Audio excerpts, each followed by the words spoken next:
Why the Revolutionary Army is doomed to fail. A look at One Piece's history. One Piece Chapter 1054 included some explanations on what is happening in the world outside of Wano, focusing on the Revolutionary Army's move, the declaration of war against the Celestial Dragons, who are the highest authority in the world government. This led to the flames of rebellion being lit across 8 nations by the population that opposes the Celestial Dragons regime. Interestingly, Flame Emperor Sabo is being used as the central figure of this revolution, while being worshipped like a god by the revolutionary inhabitants of those nations. When I read the chapter, I found particularly interesting how Oda makes clear that there are people worshipping a member of the Revolutionary Army like a god. And then, something occurred to me. In Chapter 395, Professor Clover hypothesizes that the people who wrote the poneglyph were the enemy of the current world government. He complements this hypothesis by assuming that the people of the ancient kingdom that existed in the Void Century, who used those unbreakable stones to make sure that their history would not be erased, were annihilated by the government controlled by the world nobles. Based on this hypothesis, we can assume that the people of the Great Kingdom had access to the ancient weapons, since information about their whereabouts and how they work can be seen recorded in some of them. Kazuki Sukiyaki confirms that Pluton is in Wano, as it was described in the Arabasta poneglyph, proving that there is legitimacy in the information recorded there. The ancient weapons are portrayed as terrifying. Every time that an ancient weapon is mentioned, Oda makes sure to include a reaction shot, or a remark to emphasize its destructive power. We can see that when Crocodile inquires Cobra about the location of Pluton, when Robin finds information about Poseidon in Shandora, when Frankie and Iceberg see the plants to build Pluton for the first time, among other examples. With this information, a question is immediately raised: for what purpose were the ancient weapons used?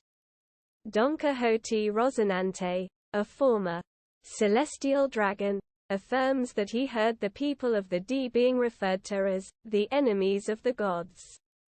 In the context of the One Piece world, the word god is frequently used to reference the world nobles, who control the world government and defeated the Great Kingdom 800 years ago.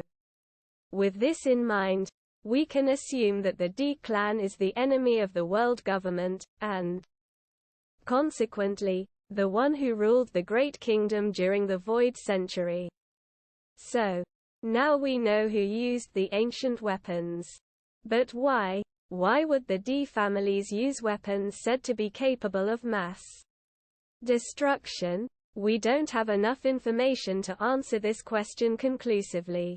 But I would like to propose that the ancient weapons were used to maintain the status quo, to prevent any rebellions, to demonstrate the ancient kingdom's might, to scare disobeying vassal kingdoms, by threatening to erase their territory. The D clan decided to impose a very authoritarian regime to keep the security and stability of their territory. One day, 20 rebel kingdoms managed to somehow pose a threat to this great kingdom, who, in desperation, order the best-known stonemasons of their time, the Kazuki clan, to register the necessary information in order to communicate with future generations of the D clan, with the hope that they would rebuild the kingdom in their time, making them understand the ideology and history of the Great Kingdom, and indicating them the location of the ancient weapons. The 20 kings, who now had overthrew the D family, wanted, at any cost, to prevent the type of regime imposed by the ancient kingdom being enforced in the world again. To this effect, they decide to take extreme measures to prevent this from happening. Pluton, and the threat presented by Wano country. Firstly, they destroy Wano country, to prevent the Kazuki family to register information of the Old Kingdom in indestructible blocks. Considering that they invented the poneglyphs, they were, most likely, the only ones who could write on them. The argument that they used to justify this atrocity to the other kingdoms, and later, to future generations, was that the ancient weapons were too dangerous, and could end up destroying the world. The knowledge of their existence had to be erased, no matter the cost. In Chapter 972, Kazuki, Oden states that the Kazuki clan was responsible for closing Wano, with the intent of protecting it from a great external power. Based on this information, I would like to propose that the members of the Kazuki clan that survived to the 20 Kings attack closed the borders to disable Pluton, and protect Wano from further destruction. But how did they accomplish this? During the Onigashima raid, Zunisha appears in Wano and communicates with Momonosuke. After the raid is over, the latter decides that he does not desire to open Wano's borders yet, and, interestingly, he tells his decision to the elephant, who just goes away without doing nothing. The reason for Zunisha's presence in Wano and subsequent disappearance without taking action seem illogical, right? The millennial elephant was Joyboy's companion, and was probably aware of the prophecy that predicted that 20 years after Oden's death Joyboy would come to Wano and free its people. In Chapter 1043, Zunisha affirms that Joyboy has returned in the form of Luffy. What I propose is that Zunisha was there due to its part of the prophecy, while Joyboy frees Wano from the tyrant that enslaved the country. The ancient being would destroy the physical barriers that separate the country from the rest of the world, created to protect the country from the world government, and, consequently, unleash Pluton. But, since Momonosuke orders the elephant to not open the borders yet, it goes away, accepting the decision of the master that he must obey. I would also like to suggest that Zunisha was the one that closed Wano country, placing its borders around the island. I think that this hypothesis can be justified if we take into consideration that the borders are massive, far bigger than any giant or ancient giant. The only creature taller naught that we know that could place them where there is Zunisha. Oden said that the Kazuki were responsible for the closure of Wano's borders, and since we saw that Zunisha asked Momonosuke and not Luffy for permission to attack Jack, it is possible that the Kazuki clan members are the only ones who can give orders to Zunisha, while the D clan can only hear what it says. Zunisha was ready to destroy the borders. Considering the prophecy, and the alliance between the Kazuki and Zou, opening Wano's borders might be its biggest purpose. We know that Zunisha committed a crime, and that could be the closure of Wano's borders and incapacitation of Pluton, that caused the Great Kingdom to lose the war against the 20 Kings, and since Joyboy was probably affiliated with that kingdom, since there is a poneglyph that contains an apology written by him, we might assume that Zunisha betrayed him to ensure the Kazuki clan's survival. Poseidon, the unreachable weapon. After ensuring that Pluton is incapacitated, the 20 Kings would try to incapacitate Poseidon as well. Unfortunately for them, this weapon was a mermaid princess that lived underwater, in the Ryugu Kingdom. This means that if they tried to destroy Fishman Island, like they did with Wano, they would have great difficulty. Since this territory is very hard for humans to reach, and they would be easy targets for the Sea Kings that Poseidon would summon to fight them. The fact that the Fishmen had one of the ancient weapons would distance themselves from the future world government, as well as the other human kingdoms, who started to fear these species based on the fear that this terrifying weapon would be, once again, unleashed. Uranus, the unknown mystery. As we don't know anything about Uranus, it is hard to speculate what the 20 kings did to deal with it. The prohibition of the study of the poneglyph would have been imposed to prevent the message sent by the D clan from being passed to future generations, and, conclusively, preventing another great kingdom from appearing ever again, and assuring that the ancient weapon are never used to control people based on fear as well. Based on what I theorized before, initially this law seems reasonable. Throughout history, the people that get the power through revolution create laws to prevent future generations from rebuilding what they managed to destroy. Since the Great Kingdom was an abusive, absolutist and extremist authoritarian regime, the rulers of the kingdoms that did not join the 20 kings probably saw them as heroes who brought them freedom. Considering that those 20 kings were responsible for overthrowing the Great Kingdom, it seems logical that they would become the rulers of a new established government. And they were probably popular as well, since they were seen as heroes, as I've mentioned before. With this context, looking back at chapter 1054, we can notice that the situation that I've mentioned is analogous to the one described in this chapter. Just like Sabo is being called a god by the people who support his fight, so were the 20 heroic kings who freed the people who suffered under the D family. When those kings saw themselves in a position of power, with great support from their subjects, at a point that they were being worshipped time after time after time, they started to believe that they were actually gods, and were superior to other people. The descendants of the kings who saved the world never knew about the Great Kingdom and never experienced how terrifying an overpowered authoritarian regime can be.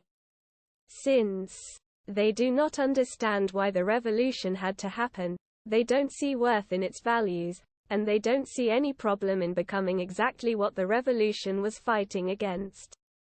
Having been born with the notion that they were above the other humans, being faced with the threat of an insurgency of the D family and seeing what their ancestors did with Wano and the fishmen, makes them believe that extreme methods are fine, especially if they're used to prevent the deciphering of the poneglyph.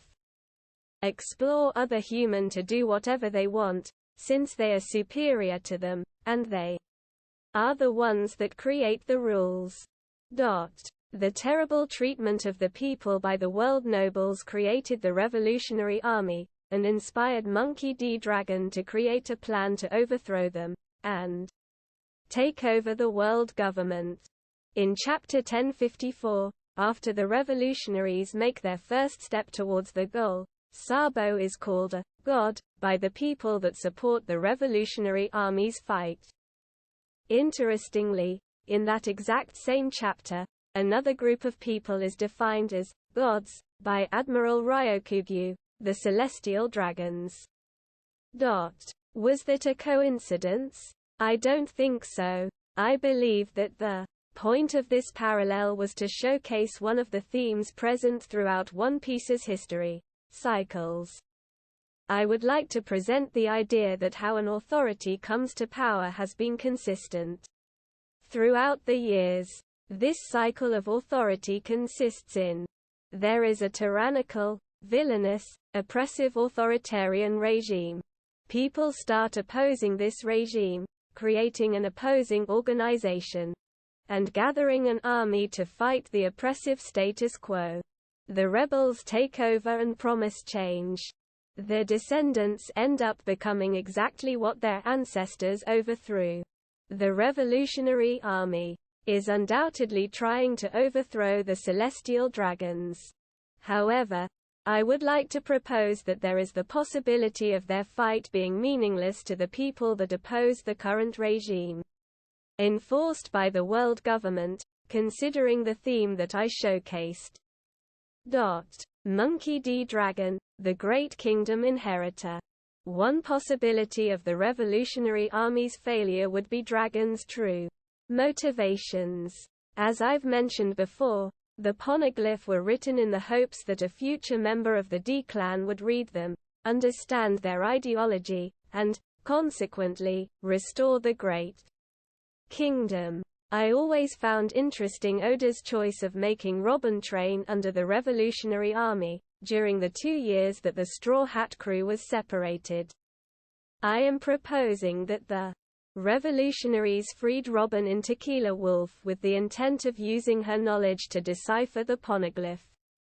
If that were the case, Dragon could be secretly trying to understand the ancient kingdom and restore it once again, becoming the desired inheritor of his ancestors, although it is unlikely. If this far-fetched hypothesis were to be true, the cycle's theme would be showcased in a very direct and obvious way, since Dragon would be restoring an old regime, and the authority that rules the world would become exactly what it was during the Void Century. The natural cycle of authoritarian powers. But there is another, more plausible possibility. Let's assume that the Revolutionary Army takes control of the world government.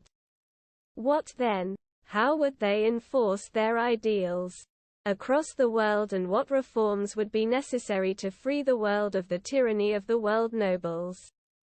I think it's safe to presuppose that they wouldn't directly commit the same error that led to the downfall of the previous regime, meaning that they probably won't try to erase the existence of the deposed world government, to prevent future generations from following its ideals.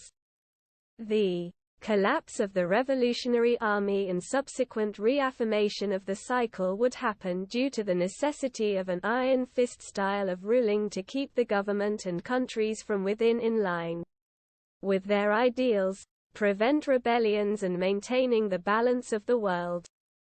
Firstly, I would like to point out that Koala affirms that the Revolutionary Army's foe is not the world government itself, but the celestial dragons who control it. This is an important detail, since the revolutionaries apparently don't intend to dissolve the Navy, Cypher Pol, or even the government itself. Another interesting aspect is to analyze how the newly founded government would handle slavery. Slavery is a major theme in One Piece, and this practice is portrayed as one of the most hideous that the world government has ever done. The Revolutionary Army's ideology consists on the liberation of those oppressed by the celestial dragons. Naturally, the revolutionaries would want to abolish slavery right away. But this presents a problem: economics. The only form of income of the world government that we are aware of is the heavenly tribute, which is often described as being very high, since it is used to finance the entire Navy, Cypher Pol, constructions, bounties, but also because a portion of this tribute is used to finance the abysmally expensive expenses of the celestial dragons. However, it's not as high as it could be, since the government uses unpaid workers for a great variety of required work. With the celestial dragons stepping down as leaders of the world, there would be no need to sustain their lifestyle and waste an important part of the tribute with that. However, the slaves would be freed and consequently paid for their labor, requiring a huge part of the public money. On top of that, the countries that were not allowed to affiliate themselves with the world government due to not being able to afford the high cost of the tribute would have to be granted the protection and necessary economical investment for their development by the Revolutionary Army, since that's what they strive for. Considering all of those expenses, The heavenly tribute would not be more reasonably priced under the revolutionaries' new regime, which would make it impossible to be paid by the poorer kingdoms. Another alternative is that this newly founded government handles taxation of its territories based on their wealth, meaning that the tribute that a kingdom must pay is relative to how rich they are. The problem here is that this would cause a great opposition of the greatest and most powerful kingdoms, who are probably the ones that would most likely rebel against the revolutionary army, due to the benefits that being affiliated with the old government gave them. There is no apparent solution to this problem. It's a lose-lose situation. Either the revolutionaries make everyone pay the same tribute, and, consequently, discard poorer countries that can't afford it, just like the old government did, or make richer countries pay higher tributes, and risk a rebellion and war, who would make the citizens of this new regime doubt about the ability of this government to maintain stability and security to the society. The internal opposition would be the other fatal problem that the revolutionary government would have to face.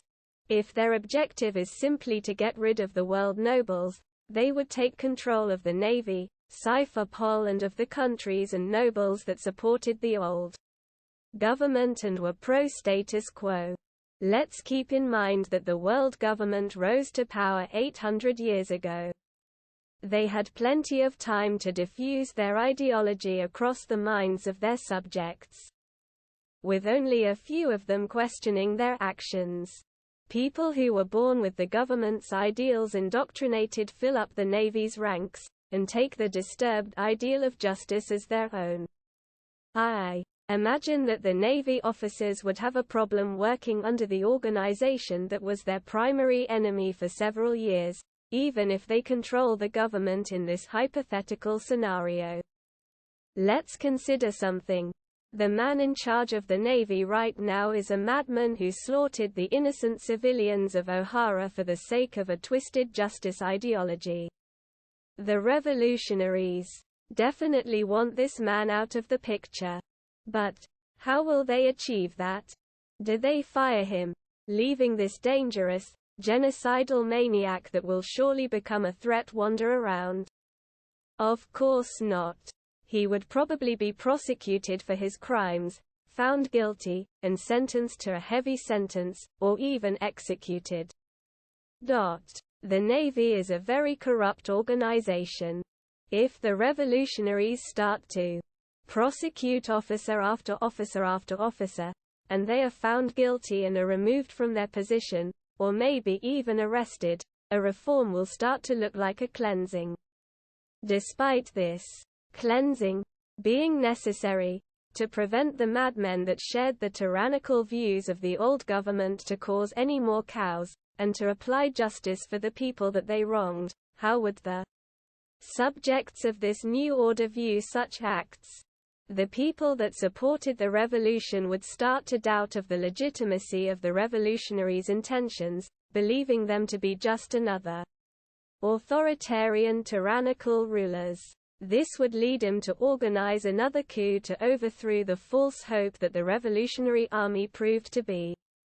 The other Navy soldiers would fear for their lives and their positions, orchestrating an attack on the new government, with the intent of stopping the government from attacking the Navy, viewing them as some force that is trying to destroy this organization from within. The countries that are controlled by nobles and royalty, facing the possibility of the revolutionaries removing their privileges and absolute control under their subjects, will join any rebellious attack on the new government readily.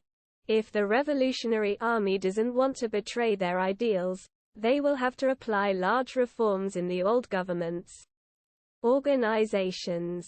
However, they will have to face the hard truth that the last 800 years' propaganda and indoctrination left a huge impact, creating a lot of enemies to the revolutionary ideals of Dragon. Either they are destroyed and keep their credibility and values, or face the opposition with an iron fist, betraying what they stand for, and becoming and being perceived like the celestial dragons that they despise, while keeping the government functional, completing the cycle, becoming exactly the same as the world government after defeating the D family.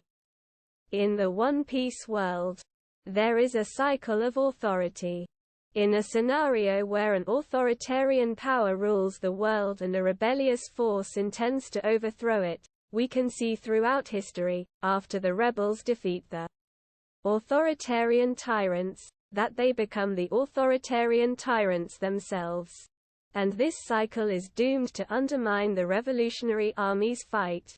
Considering that the D-Clan controlled an authoritarian, oppressive and violent regime, with the aid of the ancient weapons, the rebellion of the 20 kings that would later form the world government appears to be justified. Unfortunately, due to the need of preventing the will of the ancient kingdom to be passed down to future generations, the weapons had to be stopped through force and death, and the reading of the poneglyph had to be forbidden no matter under which circumstance. Future generations of the world government were born with absolute power, but without any understanding of the values of the rebellion of the 20 kings, having no problem in becoming oppressor tyrants themselves, completing the cycle of authority for the first time. Considering the world government at the time of the present events, the Revolutionary Army's rebellion appears to be justified. Except that Dragon may be trying to decipher the poneglyph secretly and rebuild the ancient kingdom, fulfilling the destiny of the D-Clan, and, once again, complete the cycle of authority. Or maybe the Revolutionary Army will crumble naturally. Since the world government had 800 years to diffuse their ideology.